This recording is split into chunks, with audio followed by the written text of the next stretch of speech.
YouTube? Thanks for checking out the Film Geek, and welcome officially to my Halloween special. All month I am going to be covering nothing but Halloween or horror-related films. This week I'm going to be focusing on the more family-friendly, spookier variety of films, not more of your hack and slash gore fest that we're gonna find later on down the road. So let's get things started with 2018's The House with a Clock in Its Walls. Oh, come on, don't kill yourself before I've had a chance to meet you. Lewis, I'm your Uncle Jonathan. Are you wearing a robe? It's a kimono. Oh. The House with a Clock in Its Walls is directed by Eli Roth and is starring Jack Black and Cate Blanchett. A young orphan helps his warlock uncle find a mysterious clock that's hidden inside the walls of a house, and that clock possesses the power to end the world.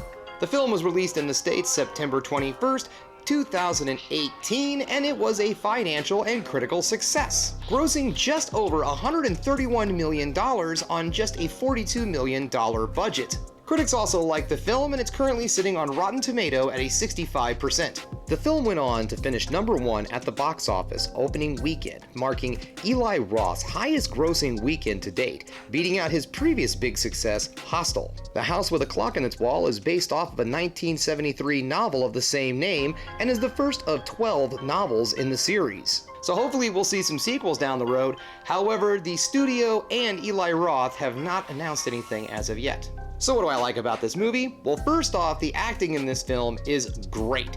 Jack Black is awesome as the lovable, goofy warlock uncle, who is, yes, the comic relief, but he's a more restrained Jack Black in this film than we've seen in other of his more adult comedies. Jack Black creates a very likable and lovable character who you can tell truly cares about his young nephew. Cate Blanchett is also awesome as always. This woman takes everything she does seriously. It doesn't matter if the role is a children's film or if it's high-class drama. She will deliver with a top-notch performance every single time, and this movie is no exception. She portrays a character that's a bit deeper than the other characters in this film, who has suffered a very large loss, and in doing so has a bit of a journey that she has to go through in order to gain back her powers that she once possessed. This film is also extremely well directed. You can definitely see Eli Roth's horror experience paying off in this film. Not that this movie is a big gore fest like his previous films, like, Hostel. This is a family-friendly film. It is a PG movie, and if you are a big fan of Eli Roth's horror films, then you really should check this movie out and see what he can do when he doesn't have blood and guts and just a story and really great actors to play with. Now, this film is legitimately scary. It is a horror film. However, it's not going to be imagery that's going to scare an adult. It's stuff that's going to surprise a child. Let me put it in terms for you. This is a film that has very large Marge from Pee-wee's Big Adventure type moments. This film honestly should be a Halloween classic, and I can only imagine the reason why it's not is because, well, it's not easy to find right now. You can own it on DVD or Blu-ray, yes, and you can rent it, but there is not one free service that's offering this film right now, or even one of your pay services like Netflix or Hulu.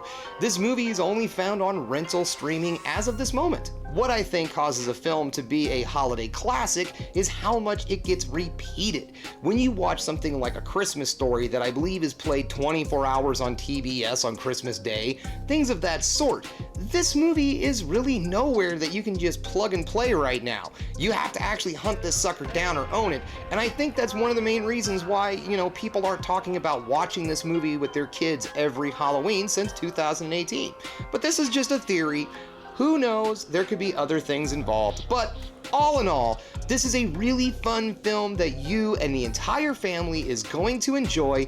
Okay, there is some weird poop jokes in this movie, but also remember guys, this is a children's movie, so expect some bathroom humor. Okay guys, that brings us to the end of another Film Geek video. If you liked what you saw here today, go ahead and subscribe to the channel, ring that bell for notifications, and give me the old thumbs up so I know you like what you're seeing.